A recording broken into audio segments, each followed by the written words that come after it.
here from the Mopar Speed Shop stage at the PRI show. It's great to have you with us. My name is Theresa Earnheart, the other Theresa Earnhardt, just one of many that share the famous surname of the racing legend. I'm not related nor endorsed by the racing family, but I am a fan. What can you do? The Track Chic is living proof that women are race fans too. Not only are we race fans, but we're race car drivers, and I'm thrilled to have with us today Natalie Fenaroli. This is a name, I promise you, this is a name you're going to want to remember. Natalie's been racing since she was 4 years old. You're now how old? I just turned 14. So she's already got 10 years experience under her belt. But tell us a little bit, your family isn't really the typical, your story really isn't typical. You didn't grow up in a racing family. Your dad just decided this was an important thing for your growth.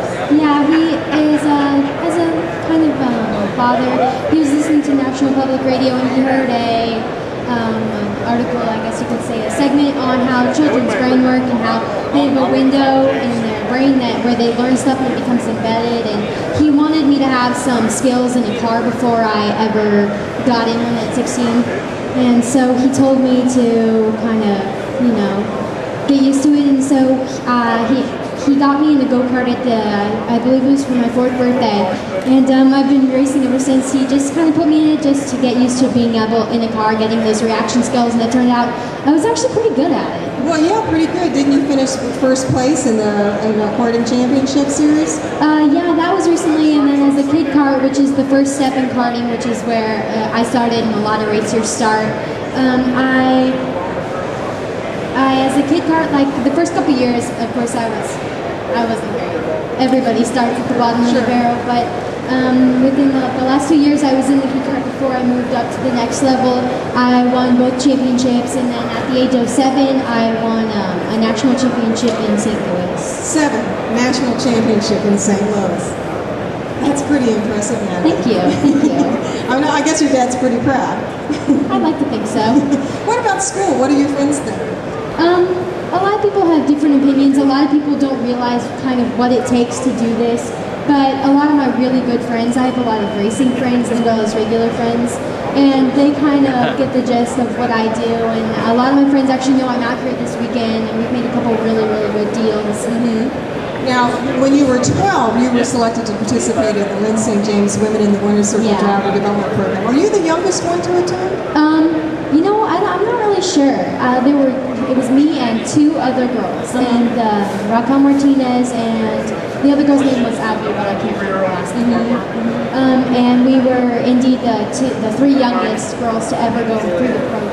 Mm-hmm. And you learned a lot from that program, obviously. Yeah, a lot. Most importantly, what's the biggest takeaway you took from that program? I took away so much that's so hard to say. I think probably what I took away the most from that program was just what it takes on the business side. I never really realized that racing is just as much business as it is getting out on the track and being in the car. Mm-hmm. And racing is an industry, and you can see from PRI right here that it really is.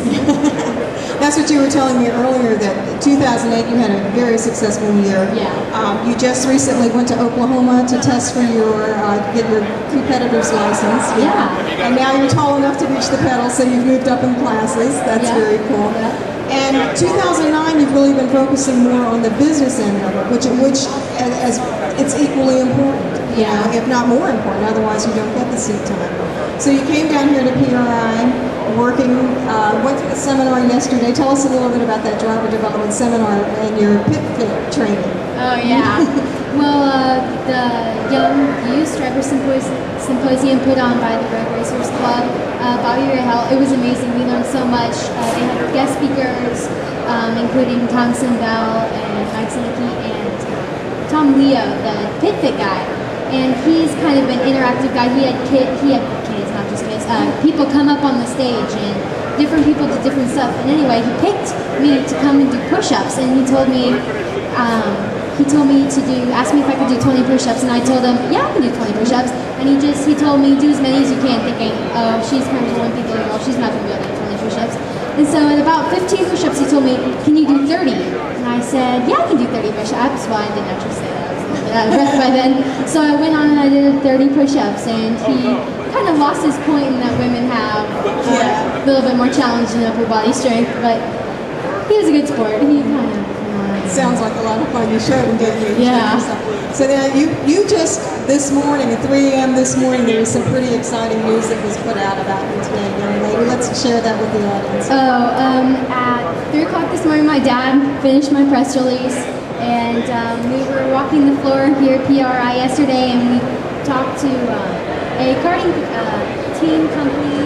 They do a number of different things. The person who runs the karting division is here at the show, and we were talking to him, and I was just kind of chatting with him, and he told me, you know what, come down to Mexico in the spring, and we'll test you. And so I'm going to race a couple different chassis and a couple different tracks, and probably the most exciting to me personally is they're going to put me in a Formula Renault, and I get to test in that, so that'll be really cool. That is going to be awesome. And now you're an international competitor as well, going to Mexico. That is so cool. So that shows you the importance. Your timing of taking that time off to really do the marketing, the PR, and the presentations, and to get out here and network is so important. Obviously, paying off for you. You've got a long career ahead of you. I know you do.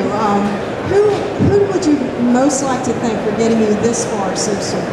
Oh my gosh, there are so many people. A lot of our sponsors are really, we have to thank them a lot, including QTM. They've helped us through the years. We started with them a couple of years back, and they've stayed with us since I started kind of moving up and racing a little bit higher competition, as well as Rick Fisk. He's the one who's going to put me in Mazda Miata next year to race down in Hallett. He's a great guy. And the Lotus Club ATR guys down in Kansas City. I actually met Denise McCluggage and a lot of other people through them, and they've just they're like my grandfathers. Yeah, that's very cool. And then a lot of thanks goes to Lynn St. James, because without her, I probably I would not be where I am right now. I would probably still be racing karts in the Midwest and moving on. Well, she's been an inspiration to many, including our next guest, Megan Rettenauer. You met Megan at the Driver Development Program, did you know? And she moved on to be NASCAR's Drive for Diversity program this year. She'll be up with us in just a couple of minutes, so stay tuned. Don't go anywhere. That's a story you want to share. We have Track Chic. If you know a driver, a female driver, you'd like to showcase her story on either our radio program, Track Chic Live, or on the website, trackchic.com. We do have just send us the information. We'll put it up for you, and we'll help to get their stories out there. Natalie, thank you for joining us. It's so good to see you again. So I want to say, hold on, sit tight. We'll have Megan Rettenauer up right in just a minute.